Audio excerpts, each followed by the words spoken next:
Whew. Okay, so we did a lot with models. It's time to like shake it out a little bit because that was a lot. I mean, you're going to be using models so much that I wanted to make sure that you had a solid foundation before you moved into what's coming next. What we're about to do is actually really easy, and it will talk about and touch on CRUD all over again. So what we're going to do is open up admin.py, and in here we're going to just do a relative import from .models import product. Of course, that's going into the models that's on the same or in the same directory as admin. So that's how you can do from .models. If it wasn't, you would just say from products.models. So if you're in another app, that's how it would work. Okay. And then we would just do admin.site.register, make sure it's a lowercase register, and then we're going to add in product. Go ahead and save admin.py. Let's go ahead and run the server again. And we'll go ahead and jump into our admin, and I'll click on home. And what do you know? We've got a new section here. It's called products. So if I click on it, I can actually start to add products now. And these actually save in the database. We'll actually take a look at that in just a moment, but I'm going to just do something like t-shirt. Okay, this is my t-shirt. Actually, before I even do that, I'm going to go ahead and hit save and continue. What do you know? We've got correct the error below. This field is required. We did that by default. All of our fields in the models are required. That's it. We'll talk about how to change that later, but for now, we've got our field being required, and I can say this is an awesome shirt. Buy it. Great marketing copy right there, if you ask me. Okay, we'll hit save and continue. The product object was added successfully. You can edit again below. Or I could go back into products, and what do you know? We've got a product object. We actually have something saved in the database. Don't believe me? Let's log out and log in again. Products.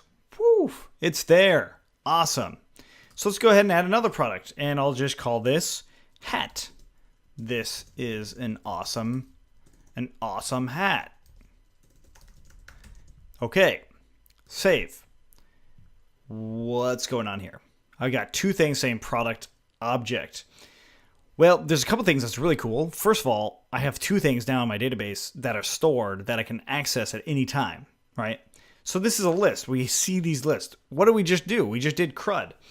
We created a product, that is create the C of CRUD, and then we retrieve those products by looking at them right here. So this is the retrieving. And if I wanted to update it, buy it, I can update it. There we go. And if I wanted to delete one, be like, I don't like the hat. Boom, deleted. I just did every action of CRUD right there. The thing I didn't do is search. Yeah, I get that. But like, that's not really, that's a subset of CRUD, right? It's part of retrieve. Some might argue different, but that is basically part of retrieve. And that's it. That's all of CRUD. The last thing I want to fix here is this product object. So if we go back into our models, we didn't create something called a str. And I'll explain this in just a second. So we're going to return title. So str, double underscores. So two underscores there. If it looks like that, you did it wrong. Okay, so str, if you're on Python 3, if you're on Python 2, yes, it is Unicode. So this is basically the representation of this model. It's not actually really doing anything. It's actually a method. Obviously, it's a method or a function.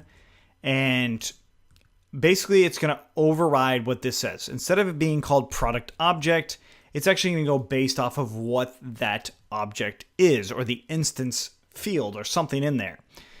So I'm going to go ahead and save this. And hey, what did I do? I made changes to models.py. So what am I going to do? I'm going to run, make migrations, and migrate every time. I don't care if it says no changes detected. I just want you to be in the habit of doing that. If you're more advanced, don't listen to me. But if you're not, definitely listen to me. Definitely do this every time. You want to get in this habit.